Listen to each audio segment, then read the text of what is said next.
Et rebonjour et bienvenue toujours sur l'espace dédié au site mécaniqueuniverselle.net.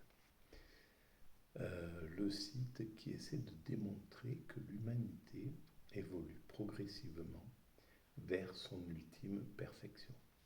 Cette ultime perfection, c'est quelque chose d'intime, de physique, c'est le bonheur.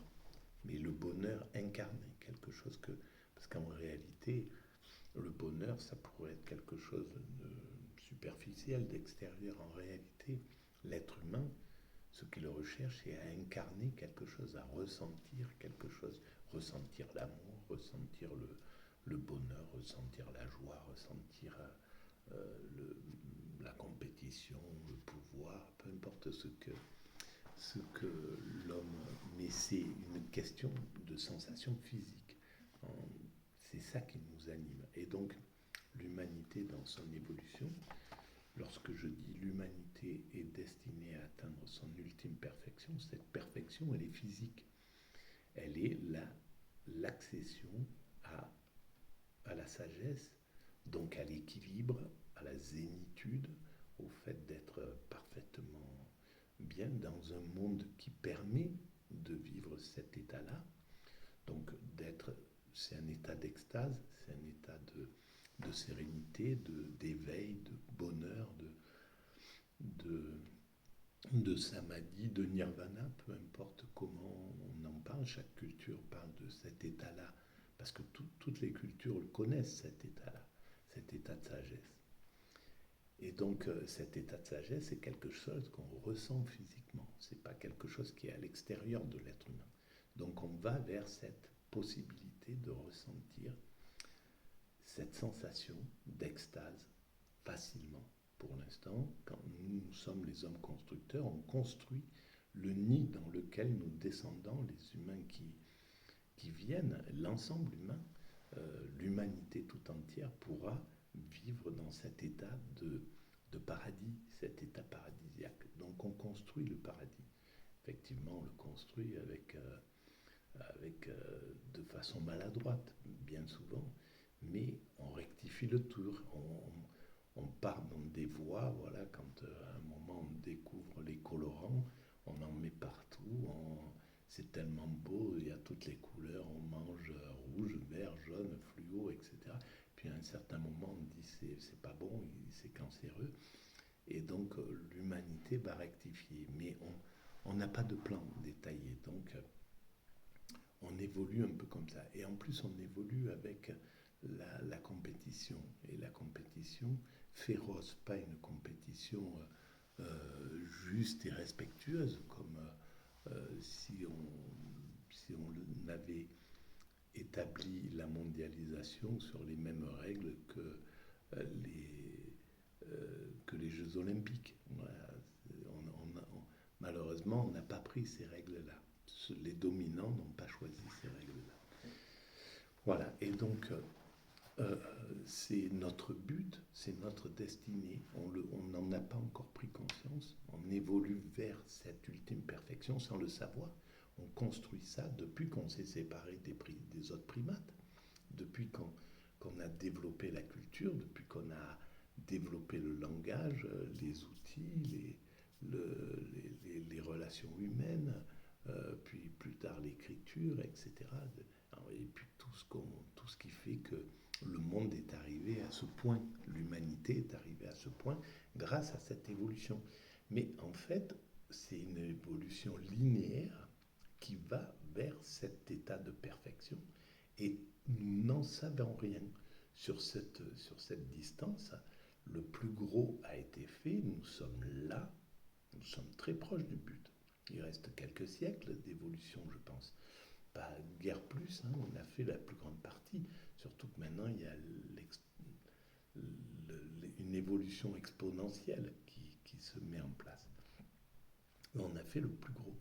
Et donc, toute cette période-là, on l'a réalisée sans le savoir.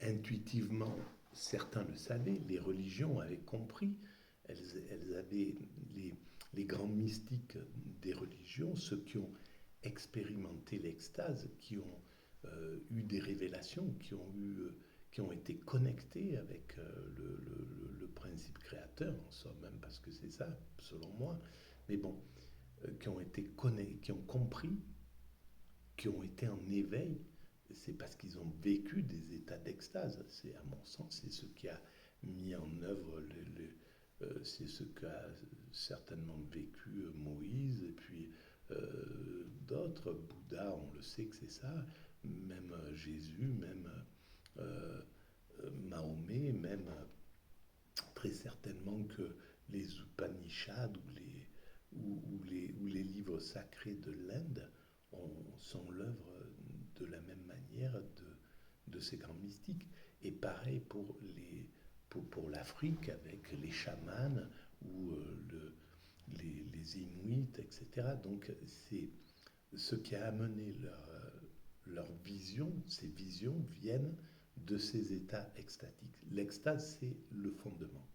Et donc, nous allons vers cette extase facile. Je l'explique sur mon site, donc Mécanique universelle, plus précisément, et puis sur toutes les vidéos. Voilà.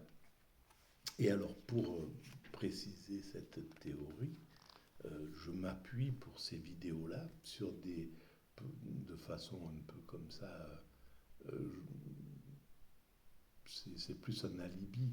Je m'appuie sur des ouvrages que je commente et puis j'essaie d'en éclairer le sens avec un état d'esprit un peu particulier, parce que mon psychisme est du côté de l'autisme Asperger, donc c'est une vision atypique, donc c'est cette façon de penser et disons atypique. Alors il faut vérifier derrière, ce qui veut dire que c'est de l'intuition, il faut voir si tout est cohérent, et parfois je dois me tromper, etc. En tout cas, voilà, là je me suis appuyé sur Pythagore, les vers d'or. Donc Pythagore, les présocratiques, justement, on sent quand on lit son ouvrage qu'il a soit été initié par des sages, mais en tout cas qu'il a vécu, à mon sens, l'état extatique, qui est un niveau de conscience qui permet de comprendre de façon intime, intuitive, physique, des vérités que la conscience ordinaire ne peut pas atteindre. Dans une conscience ordinaire, là, quand je suis comme ça, dans cet état où mon cerveau n'est pas stable en contemplation absolue de l'immédiat, sinon je serais muet, je serais juste en train de contempler, et mon esprit ne pourrait pas quitter ce truc-là. Là, mon esprit, il est en train de penser, il doit penser en même temps où je vais reprendre la lecture, etc. Qu'est-ce que je dois faire dans une heure, où je dois aller, etc. Il est encombré de tout ça. Dans l'état d'extase, tout ça, c'est vide. Le cerveau est vide, et on est dans un état de contemplation absolue. Et donc il est rempli de l'essence de ce qu'est le divin, c'est l'amour en réalité. Dans l'état d'extase, pour avoir fait cette expérience, on est envahi d'amour. On est envahi d'amour pour tout, pour tous, pour tout, pour toutes les choses. Et c'est un amour qui n'est pas lié au désir, c'est un amour inconsidéré, un amour, une jubilation, mais c'est organique. Chaque organe jouit de cet instant, d'être vivant, d'être présent. Et c'est le seul moment où on est pleinement vivant, puisque si je suis en train de réfléchir à ce que je dois faire dans une heure, là, je pense à mon cerveau est là-dedans, je suis plus présent, je suis ailleurs. Et cet ailleurs qui n'existe pas. Donc je suis dans une sorte de no man's land. Je ne sais pas où je suis à ce moment-là. Mais je suis pas en vie pleinement. Et c'est pour ça qu'on est en vie pleinement, uniquement dans l'état d'extase. C'est curieux de dire ça, mais quand on a fait l'expérience extatique, on est conscient que c'est comme ça. Alors, je reprends un petit peu la lecture, c'est la fin là. Et tu sauras que les hommes ont les mots qu'ils ont eux-mêmes choisis, écrit Pythagore. En fait, voilà, les malheureux, si on est, c'est nous-mêmes qui choisissons les mots. En fait, c'est pas Dieu. Dieu n'a aucune responsabilité. En somme, dans notre souffrance, quand ceux qui essayent de contester l'idée de Dieu, ils disent mais si Dieu était parfait, il nous soumettrait pas au mal, etc. Mais il faut, pour que nous soyons conscients et que nous évoluions, il faut qu'on soit dans une position dont on doit sortir, parce elle nous est difficile à vivre quand on est dans une période. Le fait de vivre dans une société où le mal est encore là, on le voit tous les jours, le mal est là, ce qu'on appelle le mal, il est présent. Et donc pour sortir de pour évoluer, pour faire évoluer progressivement ça, eh ben, il faut que le mal soit là. Malheureusement, on ne peut pas atteindre l'ultime perfection s'il n'y a pas le mal face à nous qui nous oblige à évoluer. Voilà, sinon ça aurait eu aucun sens de fabriquer une humanité, de la poser dans un paradis et de dire voilà, ça y est, il n'y a pas besoin d'évolution. Ça ne peut pas marcher en réalité. Il faudra démontrer, je le démontre un peu sur la mécanique universelle, que l'humanité ne pouvait pas se faire autrement que comme elle se fait. Ça ne pouvait pas être un acte spontané. Passer de rien, avant que la création de l'univers se forme, à une perfection, ça nécessitait l'expansion, la création des planètes, le refroidissement des planètes, la Terre qui peut permettre d'accueillir la vie qui apparaît, puis l'évolution de la vie, etc., jusqu'à l'homme qui est en évolution aussi, qui va vers l'extase. Voilà. Alors je continue. Zeus, notre père, certes de bien des maux, tu délivrerais tous les hommes. Alors, Zeus, c'est Dieu, c'est le divin que le judaïsme va mettre sous la forme du monothéisme. Dieu, mais pour les Grecs, je pense qu'ils étaient dans cette même pensée. Ils étaient dans une pensée monothéiste, en fait. Je pense que cette idée d'une puissance unique, elle est aussi du côté de l'hindouisme, du bouddhisme, etc. Ça peut pas être, même si on va l'appeler le vide à un certain endroit, Dieu à un autre endroit, Zeus, etc. C'est la même chose dont il est question. Si à tous tu montrais de quelle déité ils se servent, Zeus, notre père, certes de bien des maux, tu délivrerais tous les hommes. Si à tous tu montrais de quelle déité ils se servent, si Zeus, Dieu,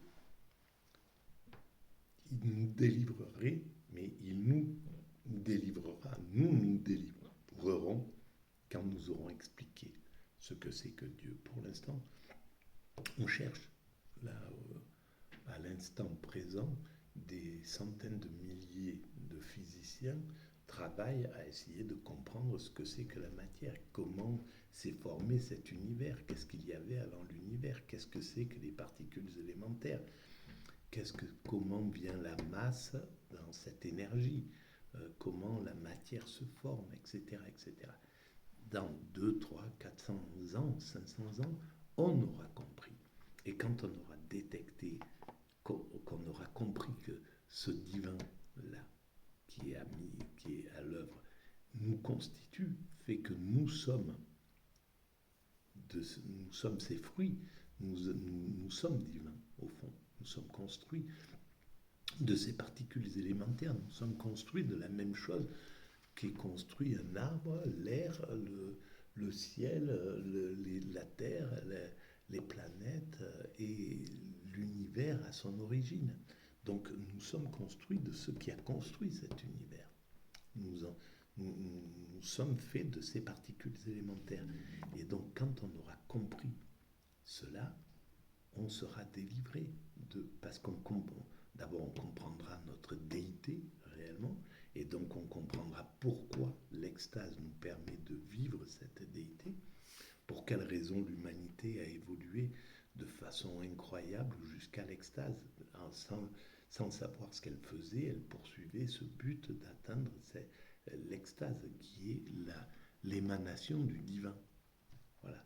Et donc, quand il dit Zeus, notre père, certes de bien des mots, c'est la création que le principe créateur a fait, qu'on dise Dieu, le principe créateur, il a fait cette création sous cette forme, parce que c'était la seule et la meilleure, et c'était cette forme-là qui devait se concrétiser. Euh, donc il a inclus là-dedans les mots que nous vivons, mais si tu délivrerais tous les hommes, si à tous tu montrais de quelle déité ils se servent, si nous montrait, si Dieu nous éclairait cette chose-là que nous allons éclairer, mais là il dit que si Dieu d'un seul coup éclairait le monde et disait voilà, à l'origine c'est ça, Dieu c'est ça, etc., etc., on serait délivré. Bon, mais toi prends courage, puisqu'ils sont de race divine, les mortels. Je le découvre en même temps que je le lis là.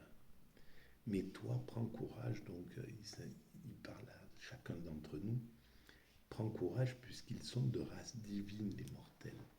Nous sommes divins. Donc ils ont fait l'expérience de l'extase pour comprendre ce mécanisme-là, c'est clair. Et puis il y a l'intelligence derrière. Un Pythagore, c'est une intelligence absolue. Donc voilà. Donc, mais toi, prends courage, puisqu'ils sont de race divine et mortelle, à qui la nature sacrée présente la révélation de toutes choses. On peut atteindre la révélation de toutes choses. Et l'Apocalypse, c'est la révélation. C'est le terme veut dire ça.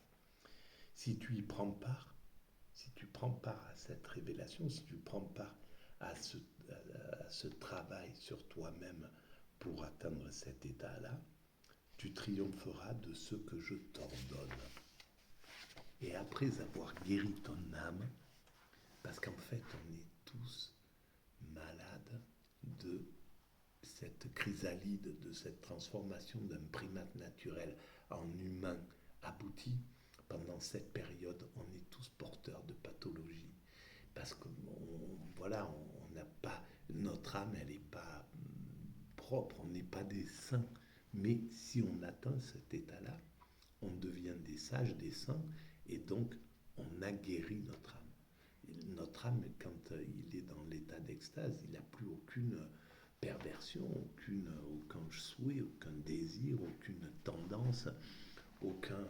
Voilà, moi, je suis un homme, tout simplement, comme le 99% des hommes.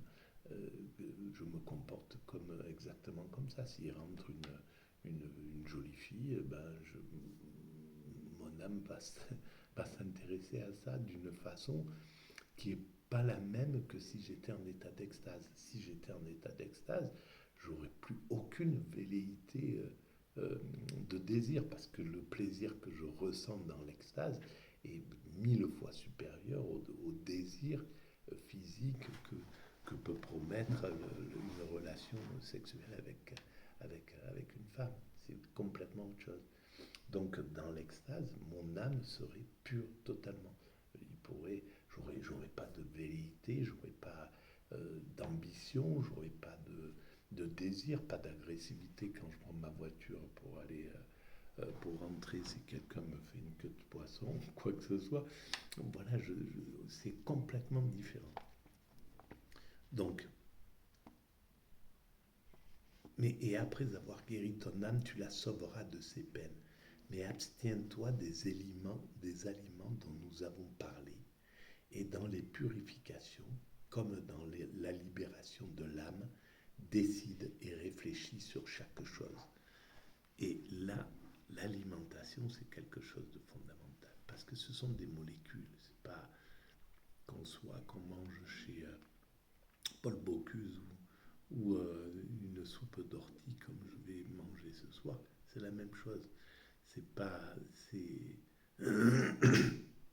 c'est des molécules qui viennent et qui vont aller soigner les choses, alimenter, mettre de l'énergie à tel endroit, à tel endroit. Et donc, là, tous ces sages nous indiquent comment on doit se comporter. Il suffit de lire comment Plotin mangeait, voilà, ou comment Épicure mangeait. Quand on dit les épicuriens, Épicure, c'était un morceau de fromage, un peu d'huile d'olive, etc. Et donc, bref, après, il n'y a pas à contester le bonheur de la chair, de tout ça. Nous sommes les constructeurs de l'humanité. Donc, on doit se récompenser d'une manière ou d'une autre. Et nos récompenses pour construire cette humanité sans y participer, puisque on travaille de manière généreuse et altruiste pour nos frères humains qui profiteront de cet état d'extase dans 300, 400 ans, 500 ans. On construit ça en fait, on leur construit ce paradis. Et donc, pour que ça soit juste, on est récompensé par les petits plaisirs de l'existence. On n'a pas droit à l'extase, au bonheur suprême de l'extase, mais on a droit au petit bonheur, aux petites joies, aux petits plaisirs, et il ne faut pas leur cracher dessus du tout.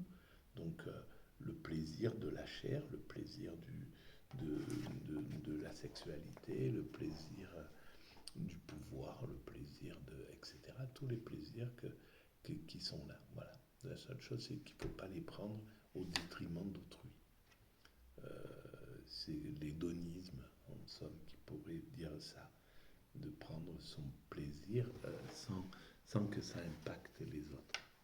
Donc, mais abstiens-toi des aliments dont nous avons parlé, comme dans la libération de l'âme, décide et réfléchis sur chaque chose.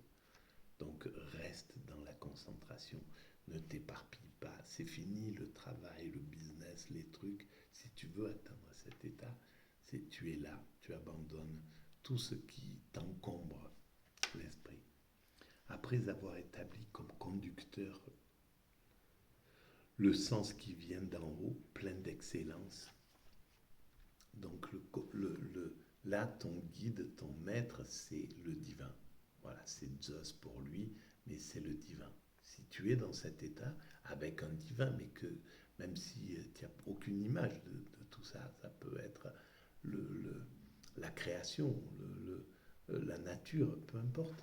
Mais si tu prends cette puissance créatrice, le divin, le principe créateur à l'origine de cet univers, comme regard, c'est fini parce que le reste des regards, il disparaît. Tu focalises sur cet état, sur le divin, et c'est terminé. En fait, tu focalises sur l'amour absolu, sur l'essence de l'amour. Le divin, c'est ça.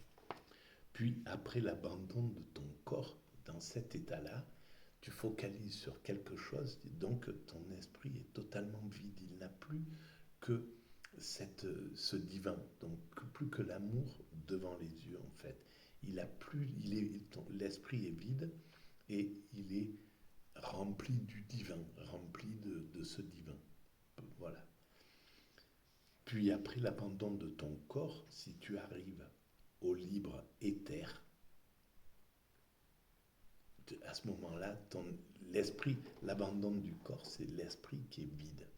Le corps est abandonné au sens de ses pulsions, de tout ça. Il est là, au contraire, il est totalement présent, mais il n'a plus aucune... il gouverne plus du tout le reste. Si tu arrives au libre éther, tu seras immortel. Un Dieu qui ne meurt point, non plus un mortel. Voilà, dans cet état-là, on atteint l'extase. Et l'extase, c'est l'immortalité. C'est pas l'immortalité de façon physique. On continue à mourir dans quelqu'un qui serait extatique totalement jusqu'à la fin de sa vie. Il mourra, mais la mort n'existe pas dans l'état d'extase parce que que le cerveau est bloqué sur l'instant. Si j'étais bloqué sur l'instant, sans parole, sans rien, l'esprit vide,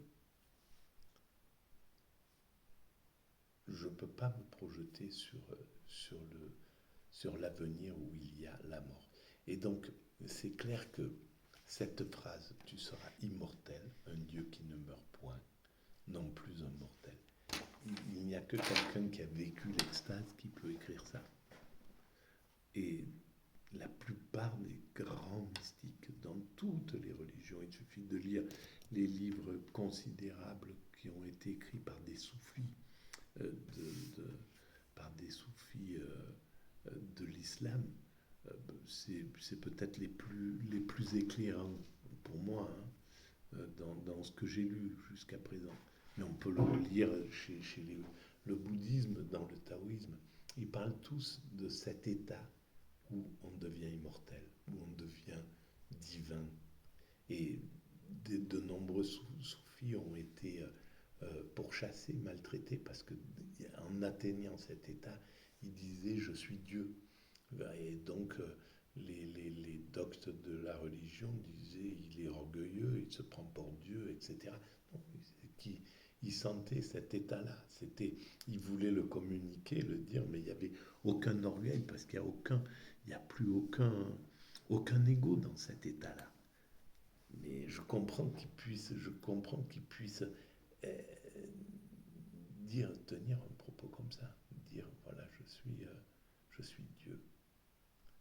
Et donc ils ont été certains maltraités parce que ils disaient ce qu'ils ressentaient en réalité. Et ça pouvait paraître comme ça orgueilleux. Voilà pour cette dernière vidéo sur les vers d'or. Après, peut-être je les reprendrai sous la lecture d'Antoine Fabre d'Olivet. Je vais le prendre, ce livre, je vais l'amener chez moi. Et donc, si vous pensez que ces propos atypiques ont un quelconque intérêt pour l'humanité dans son ensemble, vous pouvez mettre des points, des petits pouces, vous pouvez vous abonner, vous pouvez en parler, vous pouvez véhiculer l'idée, faire ce que vous voulez avec tout ça, puisque ça concerne que l'humanité, en fait. C'est destiné à l'humanité et non pas à ma personne. Voilà. Je vous remercie de votre écoute et puis je vous dis à très bientôt. Voilà. Que la joie demeure.